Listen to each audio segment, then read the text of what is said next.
Okay, cool. Hi, guys. I'm Emily. I am your Truffle developer advocate, and today is the very first Truffle community call. Get super excited. Is everyone okay? Are people here? Cool. Okay. Yeah, just gonna go over the agenda today. Let me share my screen.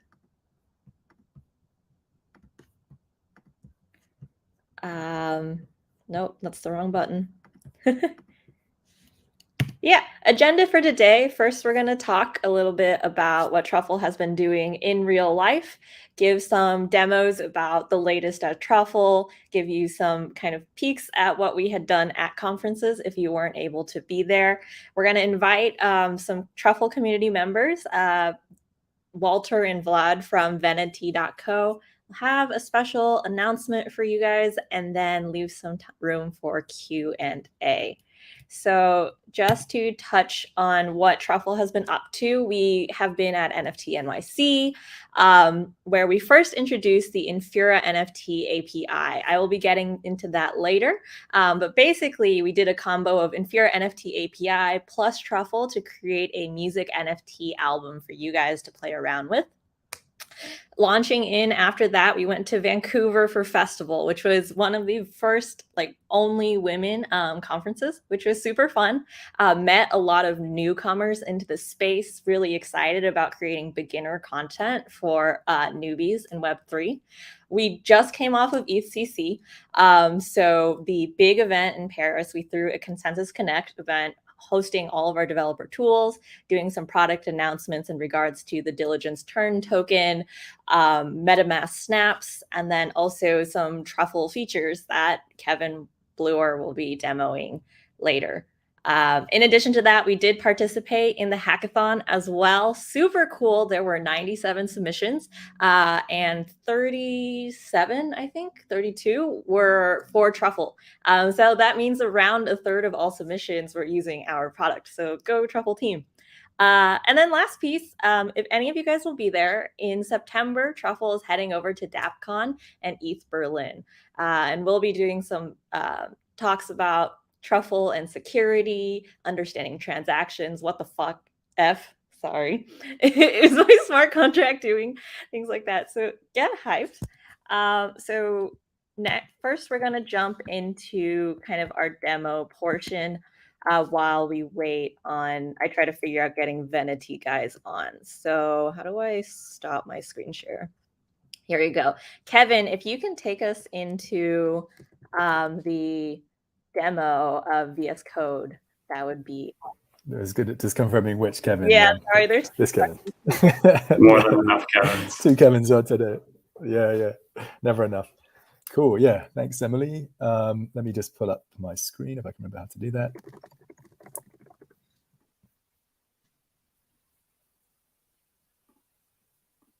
Okay.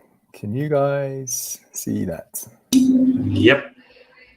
Sweet. All right. Yeah. So yeah, as Emily mentioned, I'm going to be demoing or kind of walking through and demoing something relatively new for us. And that's this extension called Truffle for VS Code. And by extension, I mean a VS Code extension, if that wasn't obvious. And as you'll see as we go through it, that really does help, we think, elevate the software, the smart contract development lifecycle, or more specifically, the whole DApp development lifecycle. Cool. So things I'm going to cover off, the bulk of it is going to be demo, so it's not going to be a ton of slides, but just to set the stage, I'll start by just kind of framing what VS Code is, just in case any of you are kind of new or use a different IDE.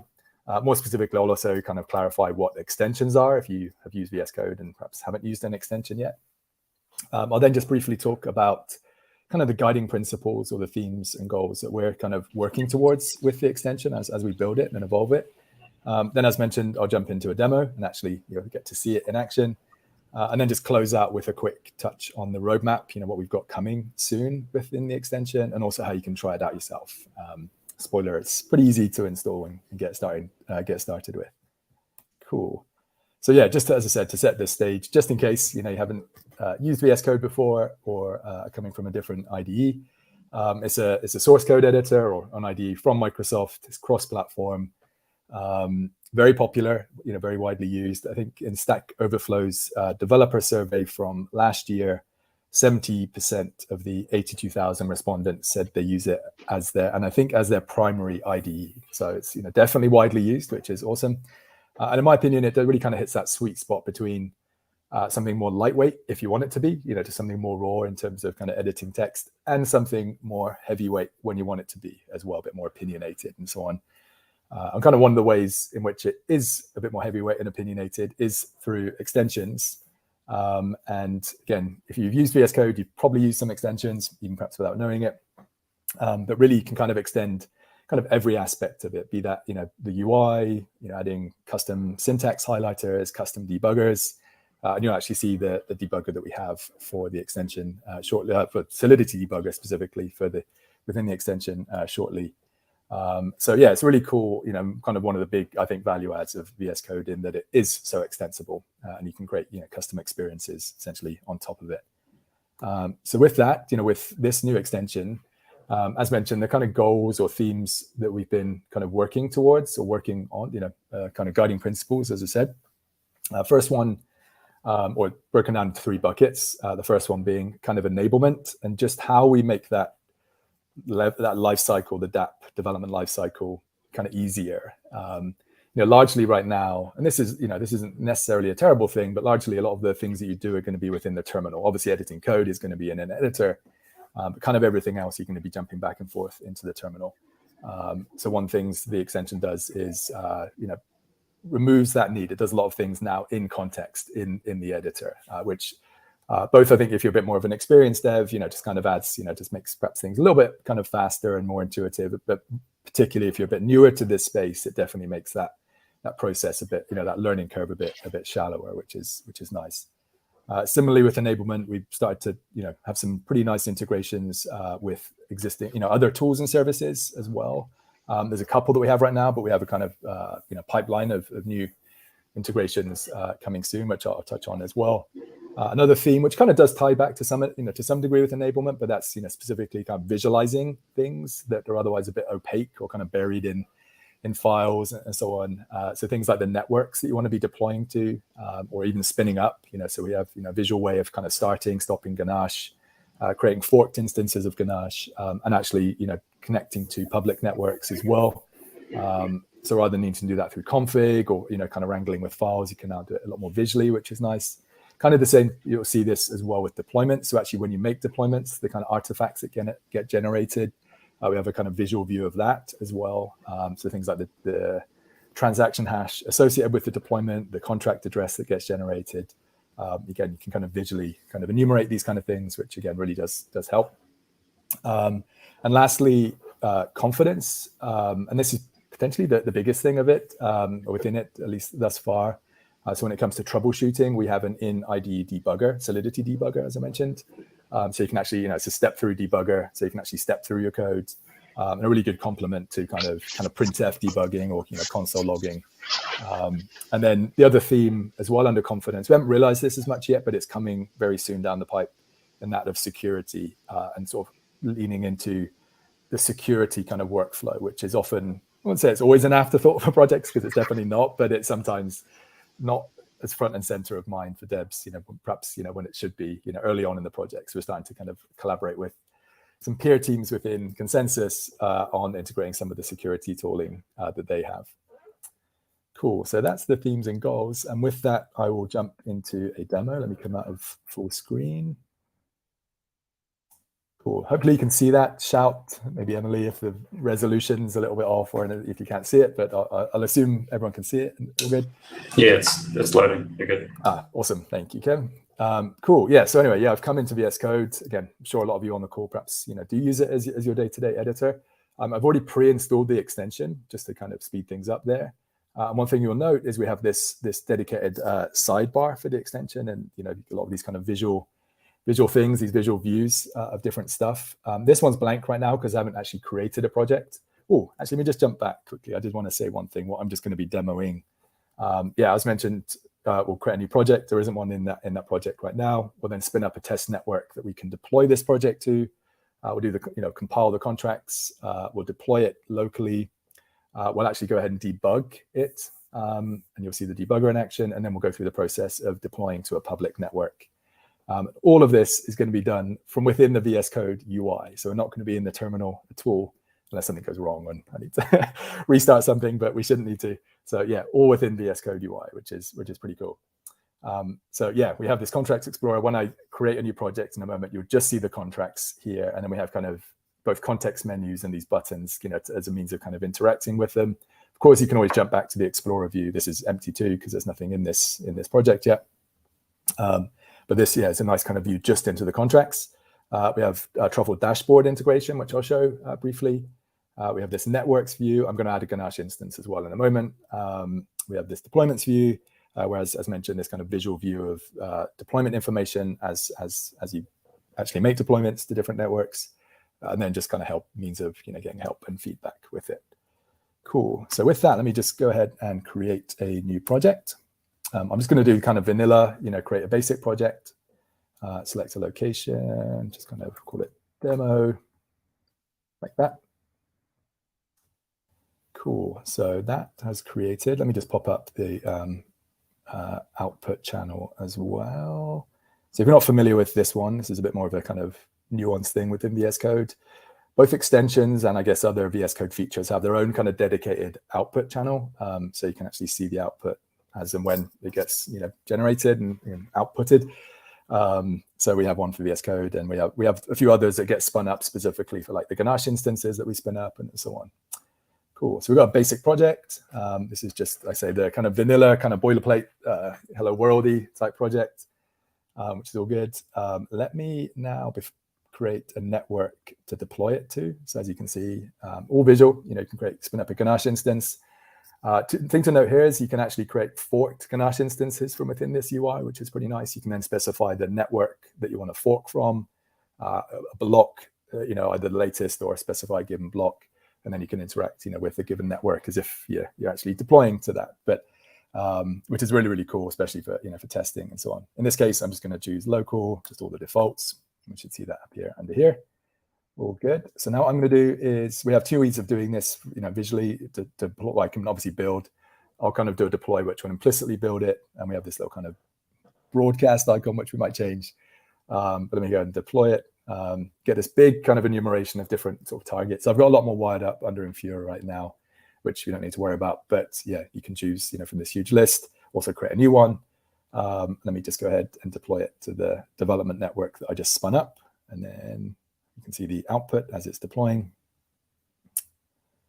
So all good.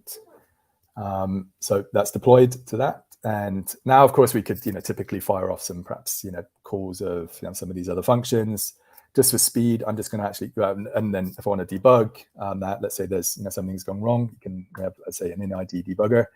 Just in the interest of speed, I'm going to just show debugging the constructor call. Again, if you're familiar with kind of Solidity and that development or the deployment flow, that gets called once and only once upon deployment to the network, this constructor function. So let me go ahead and debug that. Let's say there was a problem and we're not trying to troubleshoot it. And then, as mentioned, this actually is now an in IDE debugger, which is awesome. It's a much better sort of debugging experience than perhaps printf console logging style, which is still valid, but this is definitely more comprehensive.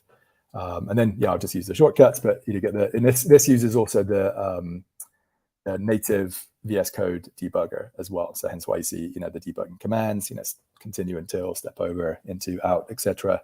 Which I'm doing. We also have breakpoint support and kind of the decoded state in this variables view up here as well. So upon deployment of this, I think the message "Hello blockchain" was sent into that from the migration script. But yeah, I mean, I'm going to go through it quickly just in the interest of time. But let's just to show the breakpoint, jumping to that. So yeah, really all the kind of debugging features you're familiar with if you're coming from other debuggers, we have present here. Cool. So that's the debugger. Continuing the kind of speed run, I will now go ahead and let's assume we kind of iterated, we troubleshot some issues, and we're now ready to deploy it to a public network, be that a testnet or mainnet. We can now do that directly from here as well. Deploy, and this comes over to using Truffle dashboards, and let's just select that. and it should jump us straight into Truffle dashboard. In the interest, I won't really explain this too much, other than it's actually sending the transactions through the browser. The big value out of that is it allows us to actually sign the transactions, the send transaction call, with MetaMask, keeping our keys in MetaMask as opposed to putting like the private keys or the mnemonic in the root of our project. So let me just go ahead. This is just kind of arbitrarily set, but to say I want to deploy it to Ropsten, that's I think what I had selected. And you can see from here, this is the transaction for the deployment of that contract. And I can hit process, and this is the silent, usual kind of signing dialogue from MetaMask. I won't deploy it just so as not to pollute Ropsten. But you can see there how kind of seamless that is, and not requiring us to have the private keys or mnemonic, as I said, in the root of this project. Cool. I think that's all I wanted to show. And as I said, round of applause. Just kidding. But we didn't need to jump into the terminal at all then for any of the the kind of major things that you would have typically needed to do from the terminal, from the CLI. Cool. Cool. Thank you. Couple of things. Sorry, I'm sorry if I've gone over my allotted time. Just a couple of things to close out. Going super fast. Yeah, just quickly in terms of roadmap. A few things that we've got coming soon. We've been starting to get a bunch of like requests and input from the community, which is awesome. One of the ones that have been asked a few times now is something called fetch external support. What that allows you to do is actually debug contracts wherein you only have the transaction hash and the network that it's on, and then behind the scenes, Truffle, and this exists on Truffle CLI right now. It doesn't exist within VS Code, but behind the scenes, Truffle grab the source code if it's been verified on like EtherScan or Sourcify, kind of reconstruct that, and then allow you to debug it without needing anything else. So that there's been a few folks that have been interested in having that experience brought into VS Code. So that's on our roadmap. Increased like layer 2, like scaling solution support as well. We kind of implicitly have it a little bit, but it's not particularly first class as it kind of, or at least as kind of thought out as it could be. So that's something we're working on. Off-chain asset support, integration with IPFS and deploying your kind of off-chain stuff, your JPEGs for NFTs or front ends and so on. And then also other ID and other framework support is something that's coming soon as well that we're working on. And anything else. And if you do use it, and this thing, it'd be awesome if it could do this, just reach out. That link in the bottom left, that feedback, there's a direct link to the GitHub issues where, you can open, actual bug or, a feature request, and, definitely love that. And then lastly, just in terms of trying it out, pretty obvious, pretty straightforward, particularly if you know how to do it already, you can either just go to marketplace.visualstudio.com, search Truffle there, and you get this screen. I think we've just tipped over 15,000 installs, which is a nice little milestone. I think that was today. Or you can do it from within VS Code itself. Go to the extensions tab and just search Truffle, and you should see it as well. And that is me. So over to you, Emily. Sorry if I went over my time a bit. Yeah, no worries. It's a really robust, how do you call it, feature. So maybe I was a little prescriptive in saying, no, you can't demo it. But it's fine. Just wanted to briefly introduce our two guys from Vennity. We'll be jumping into like an interview with them later, but just want to give you guys an opportunity to say hi. Hello, I'm Walter, lead engineer. Vlad, Cool. and I'm head of product. Nice. So let's actually jump back into what we've been doing at Truffle IRL. So that's going to be now with Kevin and what he demoed at ETHCC. Other Kevin.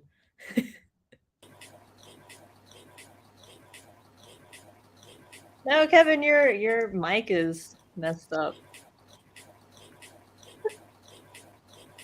I'm hearing like, sounds like a printer or I think it sounds like a or an engine. No, you're not.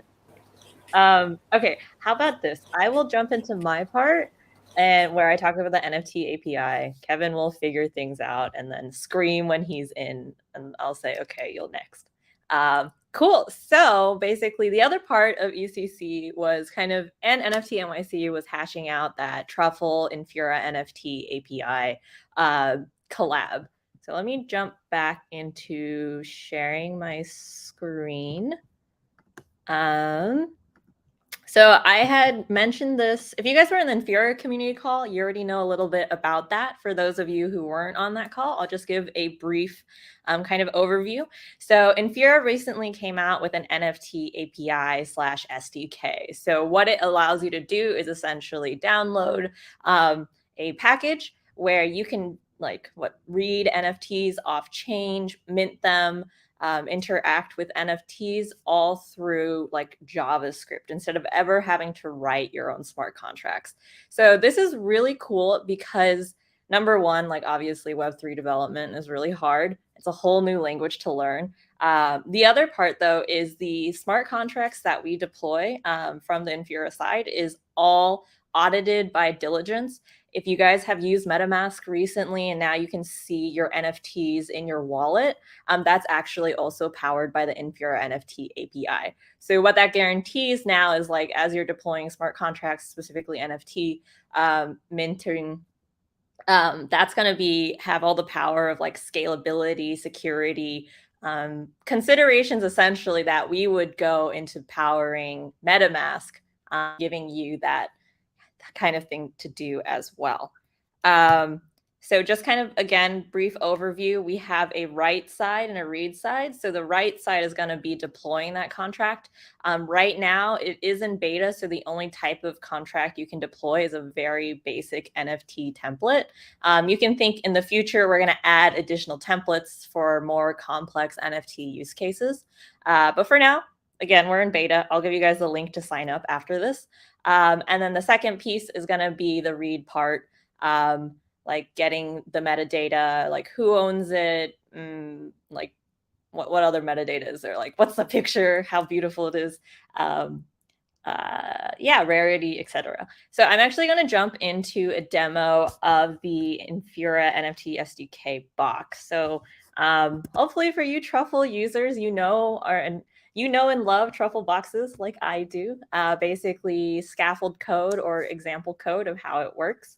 In this case, we are doing a NFT SDK box. So once you unbox this, you have like a pretty much fully fleshed app for displaying a music album. There's a different functionality. So in this case, for example, you can load existing contracts. So think of that as existing music collections. And when you load it and you head to album, this is one of the, I guess, NFTs I had already minted. So we can listen to it. I don't know if you can hear it. I don't have my chat open either. I'm assuming you could hear it. It sounds really cool. Yeah, we can. Nice. Okay, cool. Hear it. Yeah, so that's my rendition of Web3 music. Second piece, obviously, that you can do here is mint the contract. Or sorry, not mint. Deploy the contract. So in the README, we've actually already provided some metadata here. For clarity, the contract metadata is going to be that information that OpenSea can read, for example. So title, link, cover, album, just call it test deploy. I'm on Girly, so it's going to be deploying through Girly.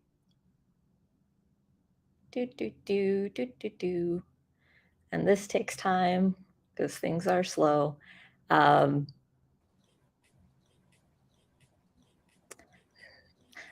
Well, okay. I mean, it doesn't matter. The point is we have this fully fleshed out app. Oh, cool. Nice. Of course.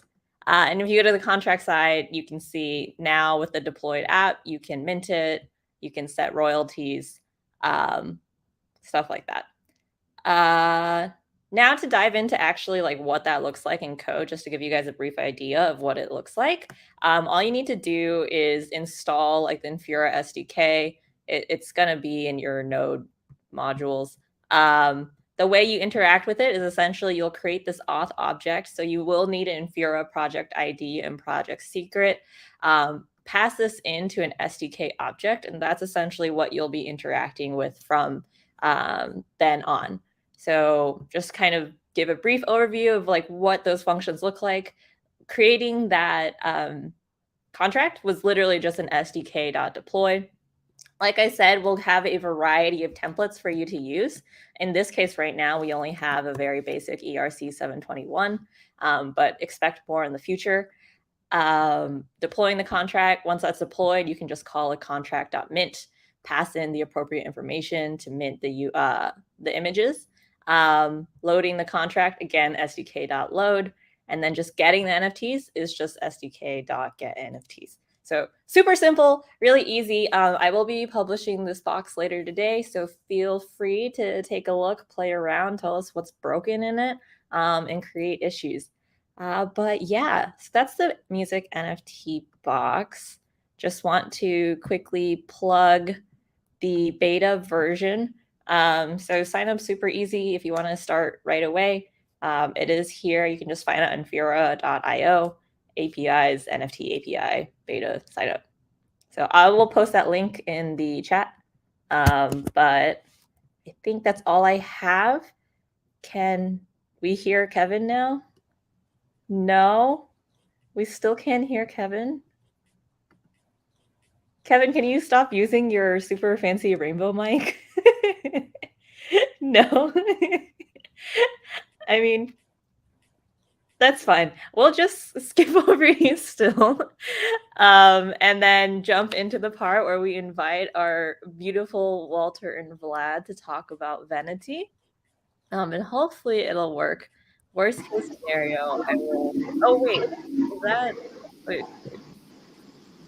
Kevin, is that you? Is that weird laundry machine? Nope. Okay, cool. It's not.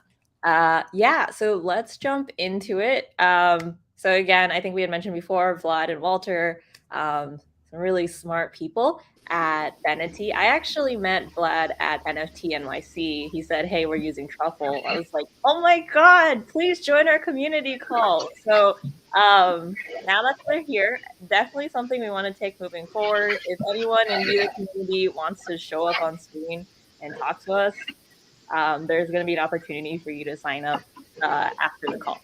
But anyways, cool. Let's jump into it. I don't know if you guys want to do a more fleshed out introduction, maybe tell us what you guys got into Web3, and then we'll dive into like a Vennity demo and then talk about how Truffle's being used. All right. Yeah, sounds good. Vlad, do you want to start? Sure. Yeah. So, so we're Vennity. We've been around. We started off as a Web 2 company. We were really like a form builder app. We started off around 2018, and as we were building out our app, we myself and our co-founder Navneet, we started playing around with crypto and Web 3. And what we saw is that NFTs are an extension of this evolution of the internet, just completely eliminating paper-based processes, and NFTs just enable this idea of giving people verifiable tokens. So around last year, we started, pivoting into Web3 crypto, adding wallet sign-in, adding NFTs to our platform, and we blended the two concepts of forms and NFTs, and we sort of generalized the platform into this idea of giving people tokens in return for information. And since we've done that, we've also added the ideas of pinning objects into the real world. So we let you actually attach a location to your NFT and fence it to the real world. And also we are in the process of incorporating AR. So essentially the way we think of it is of ourselves as sort of like an open platform, an open Pokemon Go type platform. So anybody can just sort of create their own digital objects and place them in the real world and create sort of gamified experiences in the real world. Yeah, so that's sort of a brief rundown of And then, I guess I can talk a little bit about how we got the contracts going. So initially, we had another developer. He set it all up with Hard Hat. And then after he left, we basically needed to refactor the whole contracts to add some new features. And so at that point, I had to take over, and I kind of being new to blockchain, took me a little while to get started with the Hard Hat. And then we started looking at some new contracts, like the audited manifold ones, and kind of used them as a reference point. And then I noticed they use Truffle. And from there, I kind of just cloned their repo, followed the testing docs, didn't have to create any environment files, just run Ganache and test. And I thought, Ganache is what really kind of sold me on Truffle, because that was part that was lacking in our integration tests. So yeah, just kind of super easy to quick get started. It was like 5 minutes, and I was writing tests for our new contracts, all ready to go. And that's kind of where I'm at with blockchain development now. I'll have to play around with that new plugin. Cool. Thanks, Walter, for just diving into Got a little the latter part of our interview. That's fine. Did you have like a visual demo? I know we had talked about it. You wanted to give, Vlad? Yeah, for sure.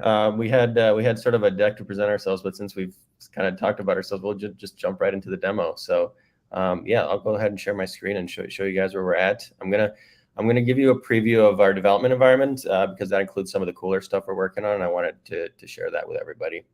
So let me go ahead and share my window. Okay, can you guys see my screen?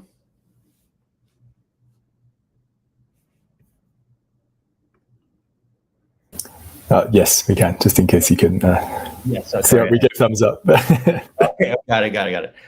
Cool. All right, so this is the latest version of our app. So there's really two components to Vennity. There's our end user app, which is sort of like a social media type experience where people can discover cool NFTs and collect them. And we have really two concepts that I wanted to highlight. So obviously there's our feed, which is probably a little familiar to like maybe a Twitter style feed to some of you out there. And this is where you can sort of discover the newest things that were posted. And if you like them, you can sort of check them out, check out their attributes. And if you hit claim, you can just collect it. And I want to highlight a couple of things. So we sort of do things in a semi-custodial way, which allows us to cover all gas fees for minting and collection. So you don't have to worry about having crypto to get any of these NFTs. Additionally, we support sign in with social, and we create a wallet for you on the back end. So everything, so you do actually get NFTs completely. You can see them. You can see the transfers on chain that they appear on OpenSea. But we take care of all the sort of like techie stuff of setting up a wallet and getting crypto and all that. So, yeah. With the new contracts, kind of what we went with, because it's got all like the admin and management functionality there, so we can transfer ownership when you ever want to eject. Yeah. So to Walter's point, we are very much in the Web3 ethos of ownership of your stuff. So we sort of like take custody initially to make it easy for you to set up, but then if you ever want to take control of your contracts and your NFTs, you can definitely do that. So I want to highlight another thing. This is the kind of the latest thing we've been working on. This concept we call verses. So what verses are essentially, what they are behind the scenes is your own NFT contract. So we actually mint a contract for you, which you can mint, we can create NFTs out of. It's an ERC 1155 contract. And visually what they are is basically your own map. So if I go here into verses, we can see that these are some of the test verses we've created. So I'm going to go here into the AI future verse. So this is a verse we've created that we've minted items to. You can see the items here, just some cool AI art and stuff. And what we've done is we've pinned them in the real world. So if I click the map button here, you can see that they're located in San Francisco. So if you happen to be in the San Francisco area, you can collect these. And this orange circle represents the area that you actually have to be in to collect it. That's our geofence area. I'll show you in a sec on the dashboard how you set that up. But basically, if you are there, you can go and collect it. So you can imagine a physical brand or a creator, if they want to bring somebody to a location, say, hey, there's a cool NFT drop at this location. You got to come here to come get it. So, if I try to go in here and pick it up, you can see it says I'm not in range to claim. It's using my sort of Wi-Fi to approximate my location right now. I'm in Chicago, by the way. So obviously I can't claim this right now. Cool. So yeah, this is basically the Vennity app. We are also in the process of getting a mobile release out. The mobile release out will be really cool. It'll be just like a better version, a more enhanced version of this that leverages a lot of the native mobile functionality with GPS and AR. So we're integrating AR as well into the platform. Yeah, and obviously we keep building, so there'll be more cool stuff to come as well. All right, let me go to the dashboard side. So this is our Vennity dashboard. This is our creator studio. Essentially, if you want to go in and create your own verse and your own NFTs, this is where you would do it. And so you can see here the AI future verse here. This is the one we were looking at earlier on the app side. So this is what you as a creator would see on the dashboard side. So these are the items I created. If I go into one of them, you can see all my configurations here. You can see, you can give it a title, description, set the number of copies. We have a couple of different options, which you can more, if you play around, we also have user documentation you can check out, but you can passcode it if you want to just sort of like limit it to certain community members. We are integrated with Stripe, so you can, if you want to sell your NFTs, you can do that with fiat payment, credit card payments supported natively. I mentioned earlier questions, so you can add questions to the collection process. So let me highlight one that actually has questions. So for example, here, this is sort of like my Rob Zombie NFT that I created earlier. So I added a question here: what's your favorite Rob Zombie song? And I can add more. And we have different question types. You can ask for names, emails, phone numbers. You can ask. You can do lists of answers to choose from. Yes, no questions. Typical form builder stuff. But we try to make it as easy as possible to add these to your NFTs. Obviously, you can give the NFTs attributes. And again, this is sort of like the location pinning interface. So if you want to change location, you just change it, and I can adjust the radius of my geofence. Cool. So then after you do that, you have really two options to share this collectible with your community. You can either share it via a link or a QR code that we generate for you. And you can also publish it to our Vennity feed, and that's what you saw earlier. So if you want to keep it private and not share it in this feed, you can just flick it to private, and then that'll come off the feed, and you can just share it with your community privately. I've also got we've got a special collectible as to commemorate this call, and I will share the link and QR code with you guys shortly here. That's pretty much it for my demo. Emily, do you have any questions, or would you like to hear that QR code now? Yeah, I mean, go ahead and put it on. I do have some like follow-up questions just about you guys in general, how maybe supporting the Truffle community in the sense that we're all Web3 devs. We're trying to break into this space. Do you have any advice on how you could get started? What was your journey here? It doesn't have to be like development focused, just like, how do I even get involved in the space for all of those? Sure. Walter, do you want to maybe take a first stab at that?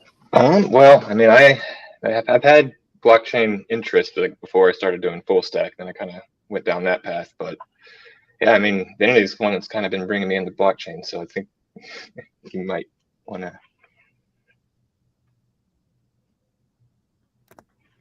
Yeah. Oh, and I'll share a little bit there, since I got into Solidity Dev last year as well.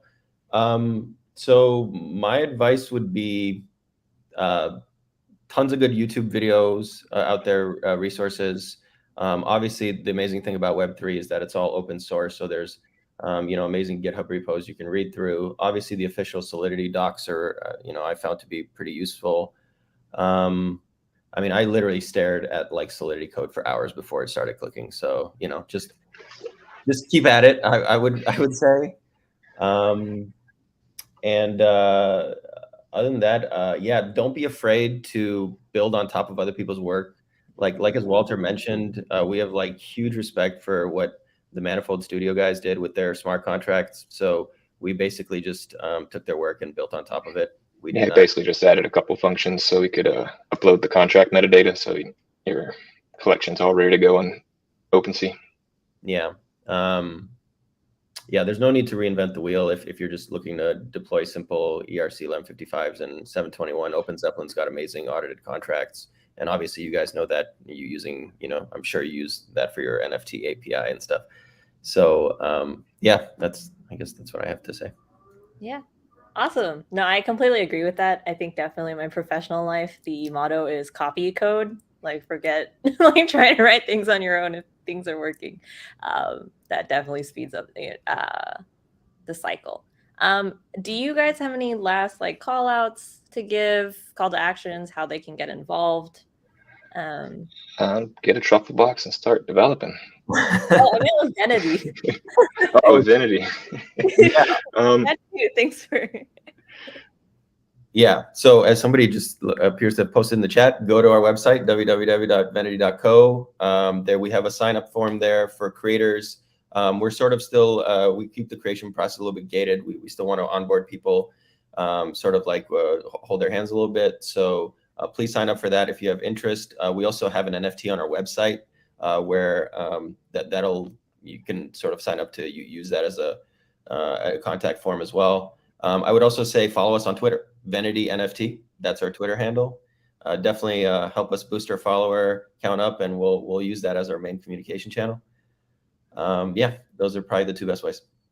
Okay, cool. Thank you. I guess Kevin, are you good? Final mic check. Can you hear me?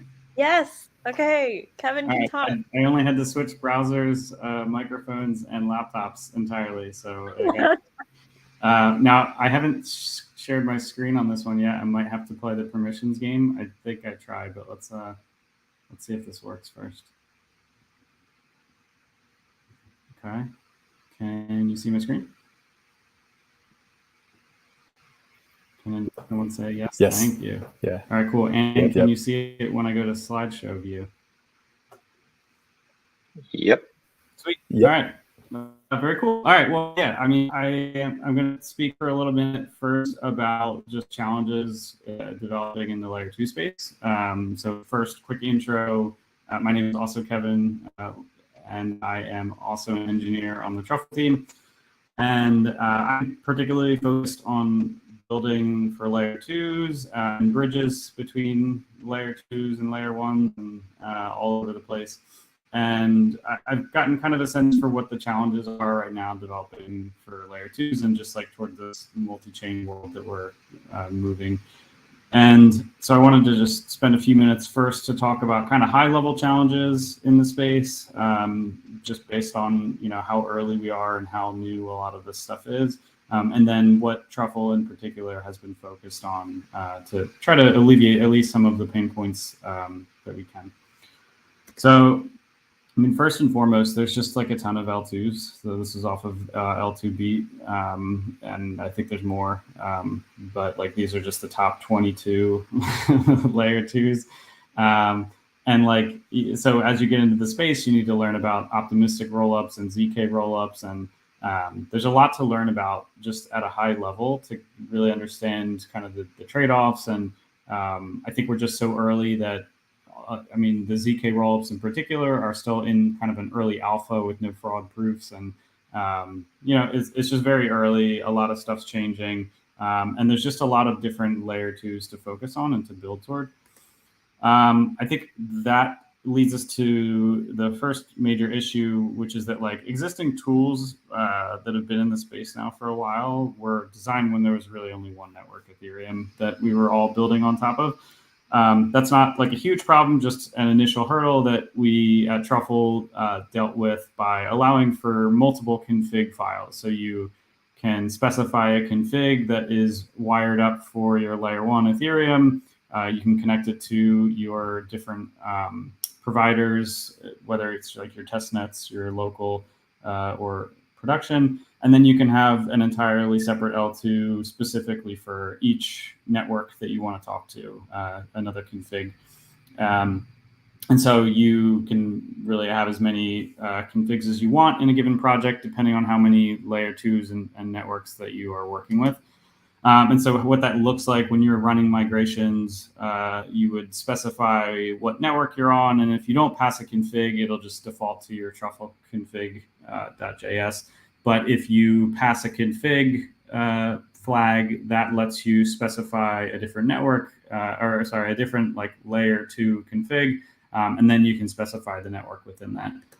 And so like one common flow that you might go through as you're developing for layer 2 is that you first deploy a contract to layer 1, you switch over to layer 2 and you deploy a contract there, you switch back to layer 1, you point your contract on layer 1 to the contract address on layer 2, you go back to layer 2, do the same thing, you point your layer 2 contract to the address of the contract on layer 1. You might like read some string that exists on layer 2.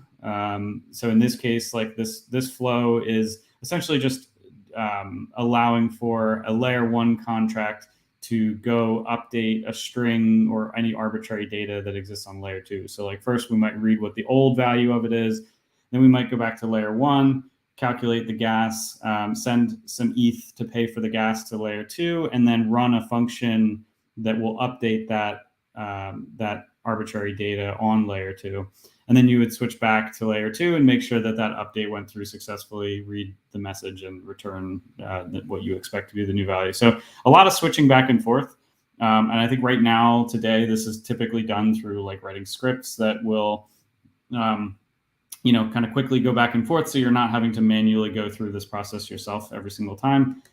And like honing in on one particular step here, gas on L2 is complicated. So when you get to the step where you need to calculate the gas to know how much to send in order to call your function on layer 2, like I'll just run through a really quick example. It's not really important to go to fully comprehend what's happening, but just to see it kind of a high level. So like right off the bat, this is a transaction receipt for Arbitrum, where you can see that there is now, like within fee stats, there is call data, transaction, computation, and storage for L1 and L2. And each of these values are something to consider when you're building your application. But like stepping through like the example that I just did with kind of sending a string from layer 1 to layer 2, this would be at a high level what it means to calculate the gas for this. So first you would encode the string, then you would compute the hexadecimal data length and add 4 bytes for the function identifier. Then you would need to query the submission price for your byte length. Then you would need to multiply it by just some arbitrary value. In this case, Arbitrum was recommending 5 just to avoid underpaying. Then you need to query the gas price, which is not to be confused with the submission price from step 3. Then you need to estimate the max gas with this easy helper function that has like 10 parameters, 2 of which are just the L2 wallet address. And then you get to calculate the total call value before finally calling the function that actually just uses the bridge on layer 1. So finally, you get to that and you realize that bridges can feel pretty opaque. So if it goes through successfully, great. If not, it's not always very clear what happened. And it's in layer 2 land, there's sort of a different landscape for debugging and tooling. So Kevin showed off the Truffle debugger, which works really great on layer 1. On the left here, you can see like you can use the debugger for everything that just occurred. But then when you get to the bridge on the layer 2 side, Arbitrum would need to enable an RPC method called debug trace transaction in order for the debugger to work, which they have not yet. So debugging on layer 2 is a little bit more complicated. And then, of course, like bridge tooling is new. So this is an internal dashboard that Arbitrum lent me to use to try to figure out why my transaction wasn't going through. And at the bottom, you can see that my auto redeem reverted and that the revert reason is period, which is not the most helpful, error message here, but all of this stuff is still pretty new, including the bridge libraries themselves. So like how it started on the left here is a package that was deprecated in favor of arbts. And then how it's going is that arbts was later deprecated to move to Arbitrum SDK, which of course includes a full rewrite of the bridge interface. And so, yeah, I mean, a lot of this stuff is just like the world is changing very quickly, and the libraries that you're using are changing very quickly, and you kind of need to keep up with everything if you're going to be interacting with native bridges. And that kind of leads us to our next issue, which is that different networks have different native bridge designs. So everything that you had just learned about Arbitrum doesn't really apply for the Optimism bridge. There's just kind of like different architecture approach that went into the Optimism bridge. And of course, you know, there's just a bunch of different approaches to bridging at a high level, right? Like native bridges are really only one type of bridge that exists. You've got validator and Oracle bridges, generalized message bridges, liquidity networks, bridge aggregators, bridges between L1s, bridges between L2s, and then even bridging from centralized exchanges. So being able to kind of keep up with everything that's happening, you really need to just pick a niche, pick something that works for your use case. These are all just examples I pulled in no particular order, but just to sort of illustrate that there's a lot of different approaches and that a lot of this really hasn't gone through the consolidation phase just yet. And so this kind of makes it very challenging to develop for the L2 ecosystem at this point for developers. So very quickly, I know we've only got a couple minutes left. I want to save some time for questions. Some layer 2 and bridge tooling that we've been working on at Truffle. So for a while now, we've had Truffle boxes for Arbitrum, Polygon, and Optimism. These are pre-configured and set up for you to work with those networks and to very quickly deploy your application there. But more recently, we just put out the Optimism Bridge box, which builds off of the Optimism box and includes sort of the interaction that I just described earlier, where you have your layer 1 and your layer 2, and you want to send a message from layer 1 up to the contract on layer 2. Then you want to send a message from the layer 2 contract down to layer 1. And so it includes some scripts that kind of go through that flow both ways for sending both arbitrary data and for sending value in the form of ETH, in the form of ERC20s. Just to kind of give you some examples to hopefully hit the ground running if you need to interact with a bridge and your application needs to have be able to send messages between chains. We're also currently working on a StarkNet box, not out yet, but we are in the process of trying to make it a little bit easier to work with StarkNet. I'll kind of like leave that one without going into a ton of detail, but I'm very, very excited for this. And just in general, we're working on working to support other layer 2s and bridges coming soon. But again, I can't give much more detail. But that's basically it for me. So I appreciate you all listening. Hey, very cool. Thank you so much, Kevin. I feel like talking to Kevin always makes me like super into L2s. Just big brain energy. He disappeared. That's okay.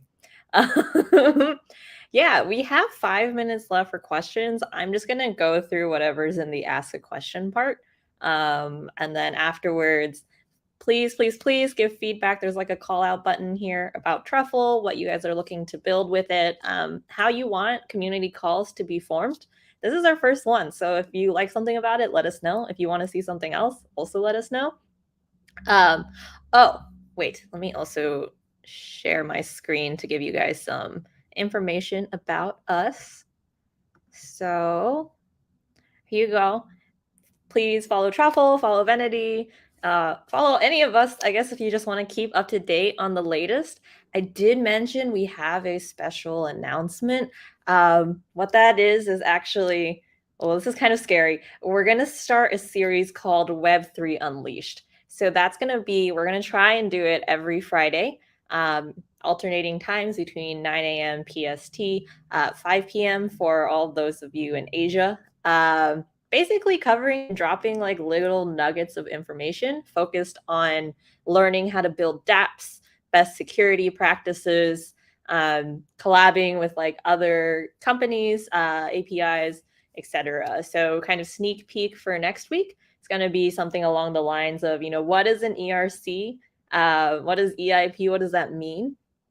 Specifically diving into the new royalty standard for NFTs. If you guys aren't familiar with it, the ERC 2981, what that means in terms of upgrading smart contracts, security considerations when you're doing that kind of stuff, and just kind of exploring the Web3 space together. So content will be churning out in conjunction with you guys. So hopefully we can work together to unleash the power of Web3. But that being said, I talk too much. We only have 3 minutes for questions instead of 5.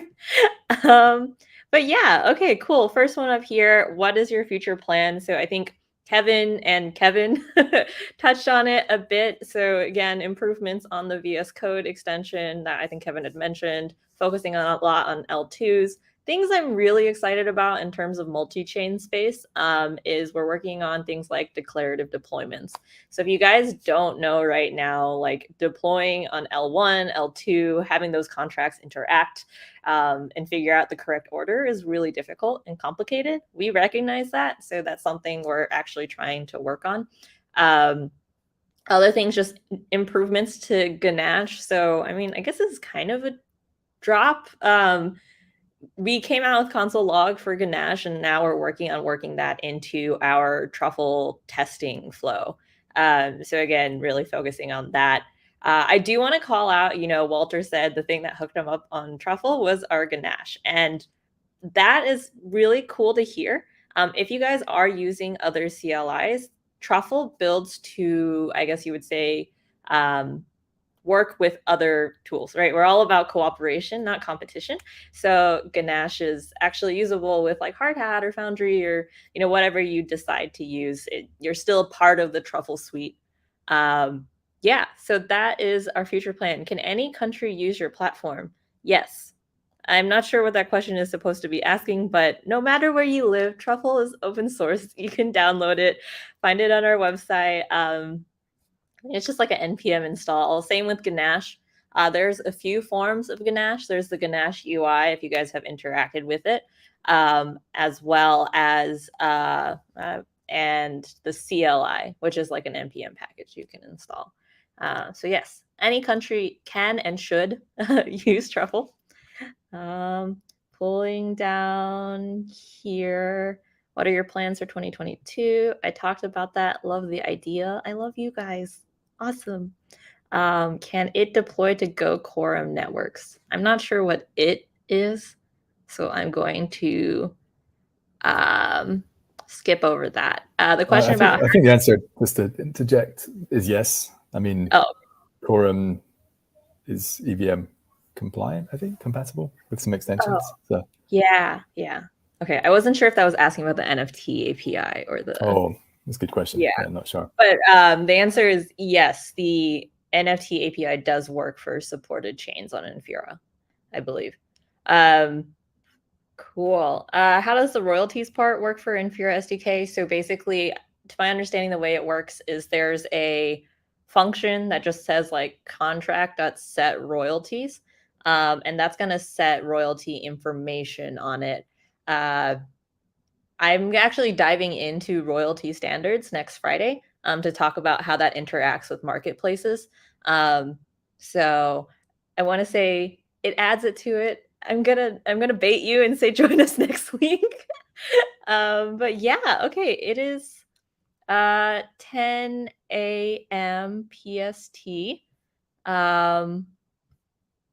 I guess we are done here. Again, please fill out the feedback form. There's a little link here. Thank you, Walter. Thank you, Vlad, for giving us the walkthrough of Vennity. Super excited to see projects just like breaking the space. I mean, personally, I'm super into like the digiphysical kind of part of the metaverse. So really excited to hear like gamified geofencing experiences. Yeah. Thanks everybody. We'll be doing this monthly. Catch us next week. Web3 Unleashed. We'll be hanging out every week. But yeah. Okay. Bye guys. Thanks guys. Thanks Emily.